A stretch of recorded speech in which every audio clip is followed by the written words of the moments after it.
Good morning, dear student. I am Bhola Shankar Singh, your Hindi teacher. Now, I will teach you Hindi Kaveri textbook. Chapter will be नैना विराम नेपाल। सुप्रभातम, मैं भोला शंकर सिंह आपका हिंदी अध्यापक। मैं आज आपको नैना विराम नेपाल पाठ का अध्यापन कराऊंगा। आप लोग ध्यानपूर्वक सुनिए। ये पाठ निबंध है और सुंदर शैली में लिखा गया है। तो हम चलते हैं, सबसे पहले पाठ का अध्ययन करते हैं। पाठ में कौन सी बातें मुख्य है, फिर उसके हम शब्दार्थ और प्रश्नों का ध्यान देंगे। तो सबसे पहले हम पाठ का अध्ययन करते हैं। तो पाठ है थीम कला और संस्कृति, शांति, एकता, पर्यावरण। इसमें बल दिया गया है जीवन कौशल है, प्रभावी संप्रेषण, समस्या समाधान की क्षमता, नैतिक मूल्य है, देशाटन, धार्मिक सहिष्णुता, सर्वधर्म संभाव। ये हमारी संस्कृति जहाँ तक आर्यावर्त नेपाल अब तो अलग हो गया है, लेकिन फिर भी नेपाल भारत का एक घंटा, जम्बू देश से आर्यावर्त में ये सारी चीज़ें थी। तो फिर मैं नैना विराम नेपाल इस निबंध का हम अध्ययन करेंगे। निबंध में अनेक चित्र भी दिए गए हैं जो नेपाल के दृश्य को बताते हैं। आप उन चित्रों का भी ध्यान रखेंगे। और ये पाठ बहुत ही रोचक शैली में सदन कुमार सिन्हा के द्वारा लिखा गया है। तो हम इसके पाठ के बारे में थोड़ा सा जान लेते हैं। भारत के उत्तर दिशा में स्थित नेपाल हमारा पड़ोसी देश है। नेपाल हमारा पड़ोसी देश है। इसके साथ हमारे देश का संबंध हमेशा मधुर रहा है। नेपाल देश के साथ हमारा संबंध हमेशा से अच्छा रहा है। हिमालय की गोद में बसा यह देश अपनी खूबसूरती, अनूठी संस्कृति और जीवंतता के लिए जाना जाता है। इस देश में घूमने पर उसे उसी अपनेपन की अनुभूति होती है जैसे भारत के किसी दर्शनीय स्थल पर होती है। ये सब हमारे देश के ही भाग थे। अतः हमारी संस्कृति, हमारी सभ्यता, वहाँ हमारे महापुरुषों का प्रभाव वहाँ पे पड़ा है। अभी अभी हाल में नेपाल में भारत के राम के जन्मभूमि के लिए काफ़ी ज़मीनें दी है और वो राम को अपने यहाँ का निवासी मानते हैं। राम से उनकी इतनी श्रद्धा है। तो हम इस पाठ का अध्ययन करते हैं, चलते हैं। दूरदर्शन पर सजीव प्रसारण हो रहा है। बिल्कुल लाइव चल रहा है दूरदर्शन पे। जो सजीव चित्र दिखाए जा रहे हैं उन्हें देख करके मैं अंदर तक खिल गया। अब बहुत एक रोमांचक सीन है। समाचार का संबंध नेपाल से आए भीषण भूकंप से था। नेपाल में भीषण भूकंप आया था, उसके बारे में टीवी पर लाइव चल रहा है। मेरे सामने वे सारे दृश्य घूम गए जो 2 साल पहले मैंने नेपाल भ्रमण के दौरान मन मस्तिष्क पर अंकित किए थे। लेकर कह रहा था कि मैं 2 साल पहले नेपाल भ्रमण करने के लिए गया था। जो सुंदर दृश्य देखा था वह तुरंत हमारे मानस पटल पर आ गए। आइए उस यात्रा के अनुभव आपके संग बांटे। तो यात्रा वृत्तांत, यात्रा के अनुभव को वह हम लोगों के बीच बांटना चाहता है। तो हम उसके यात्रा वृत्तांत को हम सुनते हैं। ये निबंध भी है यात्रा वृत्तांत शैली में। यात्रा कैसे किया उसके बारे में। हिमालय के ऊंचे शिखरों के बीच स्थित नेपाल देश ऐसा प्रतीत होता है मानो नगराज हिमालय ने बड़े लाड़ प्यार से इसे अपनी गोद में बिठा रखा हो। ऐसा मालूम पड़ता है कि नेपाल हिमालय का बेटा। नेपाल भ्रमण के लिए बढ़ते हुए कदमों के साथ आंखों में सजीव होते नगराज हिमालय के मनोरम दृश्यों के मन में नवीन उल्लास का संचार कर दिया। तो हिमालय के बारे में जैसा कहा जाता है, अस्ति उत्तरश्याम निशि देवतात्मा हिमालयो नाम नगाधिराजा पूर्वा परो तो यदि वगाया स्थितो पृथिव्याम मानदंड। तो हिमालय हमारे उत्तर दिशा में स्थित है और वह नेपाल को अपनी गोद में बसाया है। ऐसा मालूम पड़ता है कि नेपाल उसका पुत्र। और नेपाल को हम जब देखते हैं तो बरबस हिमालय की याद आ जाती है। तो दुनिया में जितने भी गिरि हैं सब झुक करते इसको प्रणाम। नगराज यही, गिरिराज यही, धरती का गौरव गर्वधाम। ऐसा कवि ने कहा इसके बारे में। तो नेपाल की राजधानी काठमांडू का आकर्षण देख ऐसा लगता है मानो वह हमें अपने बाहुपाश में सामने को समाने को लालायित हो उठा हो, मैं भी उस खूबसूरत वादी दृश्य ने स्वयं को आत्मसात कर लिया। सड़कों पर फैले विश्व के विभिन्न देशों के पर्यटकों के मध्य समा गया और उसमें कई देशों के पर्यटक आए थे। हम भी उन्हीं के बीच में चलने लगे, उन्हीं के बीच हो लिए। चारों ओर होटल, दुकानें, सड़कें, मकान सहज के साथ नजर आ रहे थे। बाजार में, व्यापार उद्योग में भारतीय अच्छी संख्या में नजर आ रहे थे। दुकानों में विदेशी वस्तुओं की भरमार थी, जिसमें चीन निर्मित सामानों का अधिक था। तो लेखक ने भी देखा कि वहाँ चीन की निर्मित सामान अधिक थे। चीन का उस व्यापार को नेपाल के व्यापार के पर अधिक कब्जा था। मुझे वही पता चला कि विदेशी वस्तुओं के ग्राहक या तो केवल संपन्न नेपाली हैं या फिर विदेशी पर्यटक।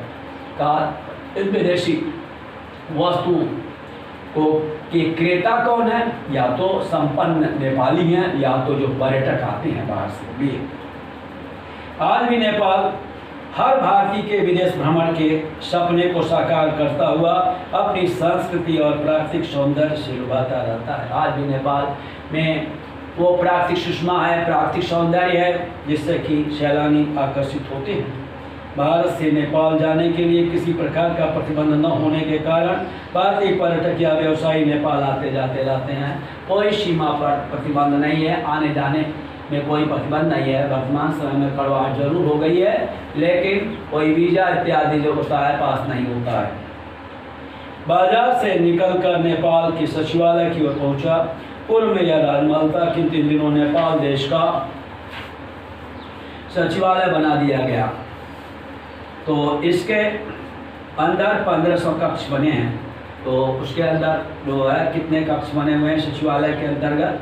1500 कक्ष हैं। इसी से इसकी विशालता का सहज अनुमान लगा लिया जा सकता है। इसमें 1500 कमरे हों तो सोचो वह कितना बड़ा होगा। सचिवालय के समीप बाजार के मध्य महारानी के नाम से बहुत सी सुंदर उद्यान बनाया गया है। भारत से नेपाल भ्रमण के लिए चलने से पहले ही यहाँ के पशुपतिनाथ के मंदिर के बारे में सुन रखा था। भारत से ही अच्छी तरह पशुपतिनाथ का मंदिर, भगवान शिव के मंदिर के बारे में हमने सुना था। तो फिर मैं उसे देखना भी चाहता था। यह तीर्थस्थल और बागमती नदी के तट पर स्थापित यह मंदिर 13वीं शताब्दी में बना। यह तीर्थस्थल भारतीय और विदेशी हिंदुओं को युगों से आकर्षित करता रहा है। इसके ऊपर ही कलश ठोस सोने का बना है। प्रांगण में नंदी की विशाल मूर्ति प्रतिष्ठापित है। दर्शन के समय पुजारी जी द्वारा अस्थि जम्बूद्वीपे भारत खंडे आर्यावर्ते का मंत्रोच्चार देखकर हठात मैं सोचने लगा कि अनेक कृत्रिम व्यवधान भारत और नेपाल की सांस्कृतिक एकता को तोड़ने में बाधक रहे हैं। फिर भी दोनों देशों का हजारों वर्षों का संबंध सदैव अटूट रहा है और रहेगा। तो ये मंत्र को सुन करके लगता है कि ये नेपाल भारत का जम्बूद्वीपे भारत खंडे आर्यावर्ते, ऐसा जब हमने उच्चारण सुना तो हमें समझ में आ गया कि ये भारत का अखंड प्रदेश रहा है। फिर भी अनेक बाधाएं होने पर, सीमा निर्धारण होने पर भी सांस्कृतिक एकता बनी हुई है। संपूर्ण नेपाल में जगह जगह मंदिर, स्तूप, मठ भरे हैं। राजधानी के आसपास भी बहुत से मंदिर हैं, पर समयाभाव के कारण हम सबका दर्शन संभव न हो सका। हाँ, बौद्धनाथ स्तूप जाने का अवसर किसी प्रकार निकाल ही लिया। बौद्धनाथ स्तूप, बौद्ध धर्म के स्थल को हम देखने के लिए चले। धान और मक्के हरे भरे खेतों के मध्य स्थित यह स्तूप बड़ा ही आकर्षक लग रहा था। आप उसे देख सकते हैं, आपके पास वहाँ का चित्र है, आपके पुस्तक में आप देख लें। पौराणिक महत्व के विशाल स्तूप पर तथागत बौद्ध बुद्ध के अस्थि अवशेष रखे हैं। इसके दर्शनी म्यांमार, भारत, जापान, विश्व के अन्य देशों से हजारों पर्यटक आते रहते हैं। जापान, बर्मा आदि में बौद्धों की संख्या अधिक है और वहाँ सैलानी आते जाते रहते हैं वहाँ के। इसके समीप ही तिब्बती लामाओं का एक विहार भी है। अब तक विश्व के बहुत से बड़े बड़े गिरजाघरों, मस्जिदों को देख चुका था, किंतु यहाँ आकर जो शांति आनंद की अनुभूति हुई उसकी अभिव्यक्ति शब्दों में कर पाना संभव है। आज जब मैं स्तूप के पास पहुँचा तो हमें बहुत ही अधिक शांति और आत्मसंतुष्टि का अनुभव हुआ। इसकी सुखद अनुभूति तो यहाँ आकर ही की जा सकती है। कहा मैं बता कर क्या करूँगा, आप आकर स्वयं यहाँ पर अनुभव कर लीजिए। वर्तमान में भारत देश प्रकृति और वन संपदा वर्तमान में नेपाल देश प्रकृति और वन संपदा की दृष्टि से अत्यंत समृद्ध है। यहाँ का राजकीय चितवन राष्ट्रीय उद्यान विश्व के सबसे प्राचीन संरक्षित वन क्षेत्रों में से एक है। यह उद्यान नेपाल के दक्षिण मध्य की तराई प्रदेश में स्थित है। प्राचीन काल में महाराजाओं के शिकार और शौक को पूरा करने के लिए इसका इस्तेमाल किया जाता था, लेकिन सन 1950 में इसे शिकार का प्रतिबंध लगा दिया गया और सन 1984 में इस उद्यान को विश्व विरासत स्थल घोषित कर दिया गया। आज इसमें पशु पक्षियों की अनेक प्रजातियां संरक्षित हैं। विश्व के कुल गाइडों में से 1/4 इस उद्यान में संरक्षित है। विश्व के जितने गाइडे पाए जाते हैं उसका 1/4 1/4 यहीं पर है। दिन भर घूमते रहने के बाद देर शाम होटल में वापस आया, थकान के कारण रात गहरी नींद में सोया। सुबह वापसी के लिए पूरे कदमों से बढ़ते हुए प्राकृतिक छटाओं नैना विराम दृश्यों से भरे हुए नेपाल के बारे में ही सोचता जा रहा था। इस देश के ने अंतर्मन में कहीं ऐसी छाप डाली है कि मन स्वतः ही पुनः आने का संकल्प कर चुका था। शरण कुमार सिन्हा। तो ये पाठ हमने आपको पढ़कर बता दिया। अब इसके हम कुछ शब्दार्थों को अध्ययन करेंगे। बेसण ह्यूश तगड़ा, बाहों पास आर्म, डर गिरफ्त बाहों का बंधन, पर्यटक टूरिस्ट घूमने फिरने वाला, हठात सडनली अचानक, पीक शिकार चोटी, प्रतिबंध रोक व्यवधान इंटरप्शन रुकावट। नेपाल में स्वतंत्रता दिवस नहीं मनाया जाता क्योंकि वह देश कभी भी विदेशी शासकों के अधीन नहीं रहा। नेपाल की राजधानी काठमांडू है। इसका नाम प्राचीन नाम कांतिपुर था। नेपाल की आबादी का लगभग आधा भाग इसी नगर में बसा हुआ है। काठमांडू में ही नेपाल की आधी आबादी निवास करती है। तो ये रहे आपका पाठ और कुछ अब हम प्रश्न की ओर चलते हैं। तो अभ्यास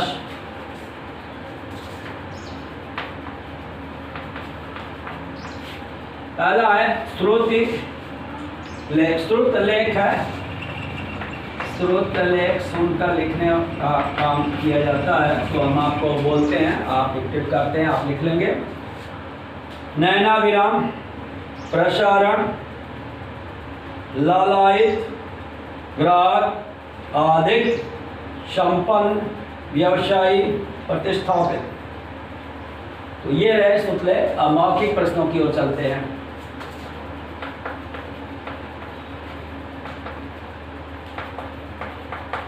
मौखिक प्रश्न, नीचे दिए गए प्रश्नों के उत्तर दीजिए। कहाँ है नेपाल की राजधानी, कहाँ है? नेपाल की राजधानी कहाँ है? उत्तर हो जाएगा कि नेपाल की राजधानी काठमांडू है।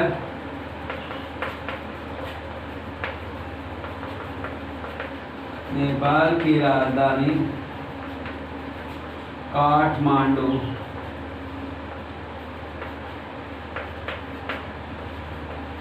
काठमांडू है। दूसरा प्रश्न है पशुपतिनाथ के मंदिर का निर्माण कब हुआ था? कब?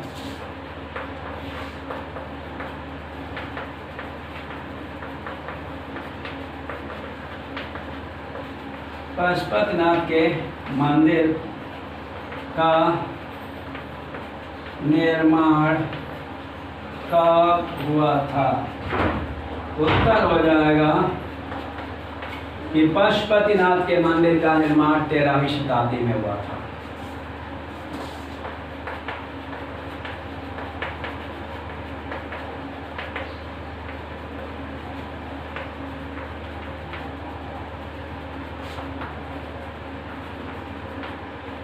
तेरहवीं शताब्दी में हुआ था।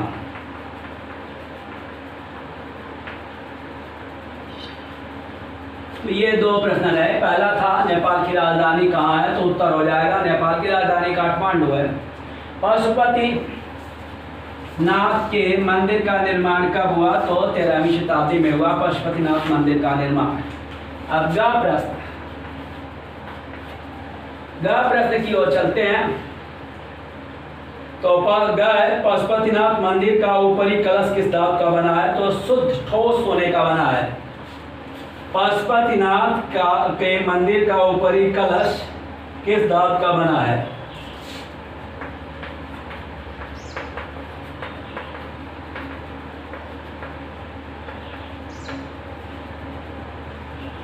मंदिर का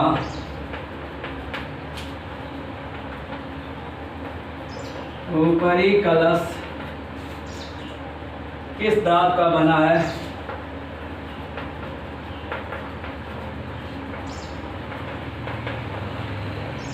उत्तर हो जाएगा सोने का बना है।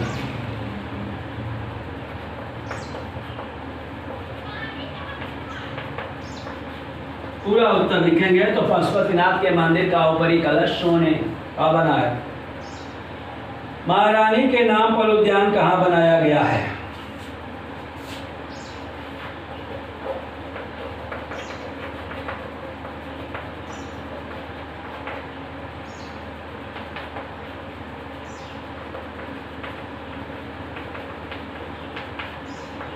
महारानी एलिजाबेथ के नाम पर उद्यान बना है, तो वह कहाँ बना है?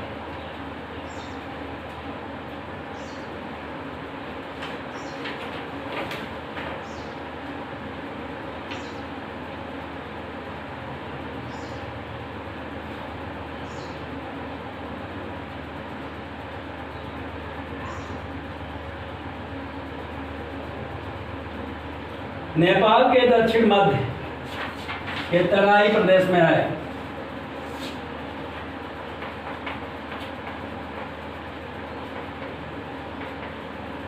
नेपाल के दक्षिण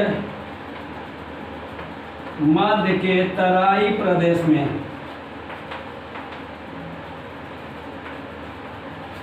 नेपाल के दक्षिण मध्य के तराई प्रदेश में है। तथागत के अवशेष कहाँ रखे गए हैं? तो तथागत के अवशेष बौद्ध स्तूप में रखे गए हैं। बौद्ध स्तूप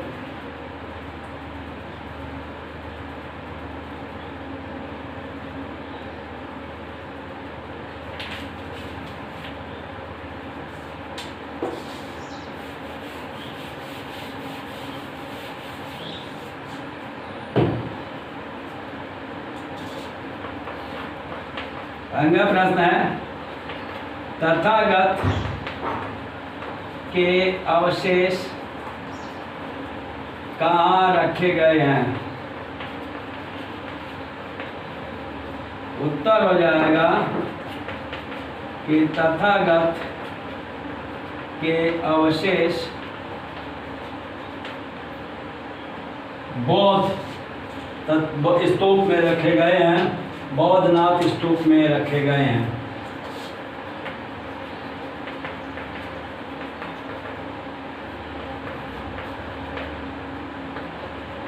में रखे गए हैं। तो ये रहे 5 प्रश्नों के उत्तर आपके।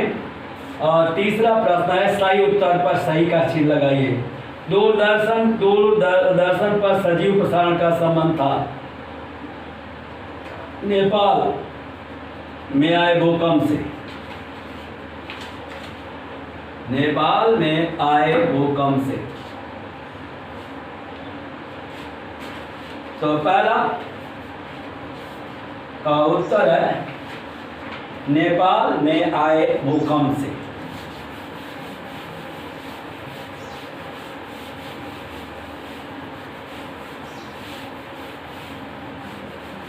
तीसरा प्रश्न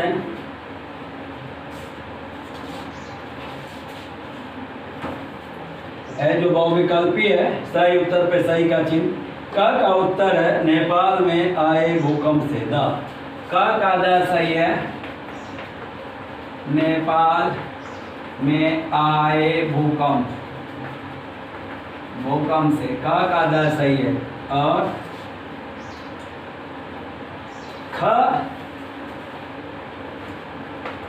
का प्रश्न देखते हैं। हिमालय के ऊंचे शिखरों के बीच स्थित है, हिमालय के ऊंचे शिखरों के बीच स्थित है नेपाल। क्या हो जाएगा? नेपाल। काठमांडू के बाजार में भरमार थी। भारत निर्मित सामानों की, चीन निर्मित सामानों की, जापान निर्मित सामानों की और जर्मनी निर्मित। तो बात सही है, चीन निर्मित सामानों की।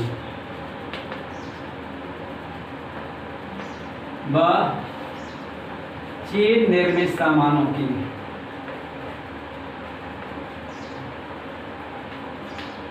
चीन निर्मित सामानों की।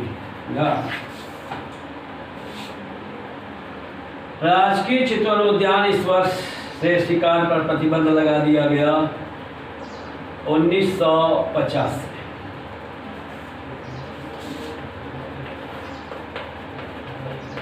1950।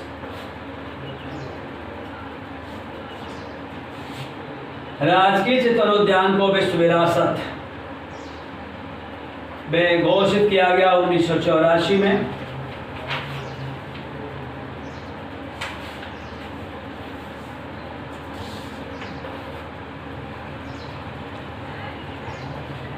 का था 1984।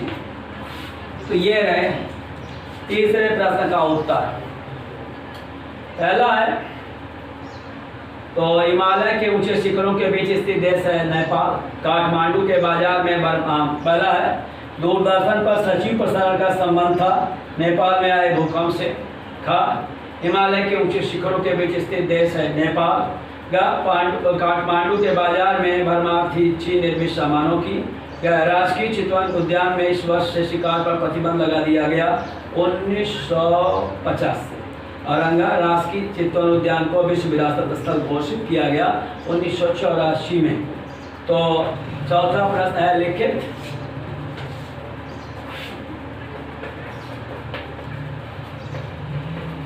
लिखित प्रश्न में पहला है, बौद्धनाथ स्तूप को चारों ओर से और मक्के के खेत से घिरा है। दान और मक्का। तो पहले में क में दान, क में भरा जाएगा दान। ख, भारत से नेपाल आने जाने में किसी प्रकार का नहीं है प्रतिबंध। प्रतिबंध। ग है, नेपाल का सचिवालय पहले था राजमहल। तो ग में भरा जाएगा राजमहल। ग, बौद्धनाथ स्तूप के समीप लामाओं का एक विहार है तिब्बती।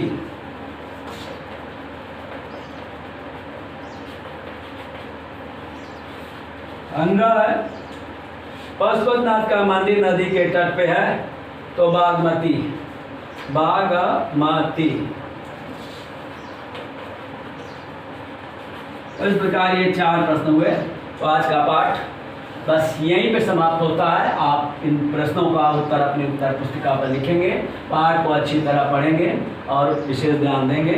नेपाल के बारे में आप अपने अन्य स्रोतों से भी उसके बारे में जानकारी प्राप्त करेंगे और उस पर एक संक्षिप्त निबंध आप भी लिखेंगे।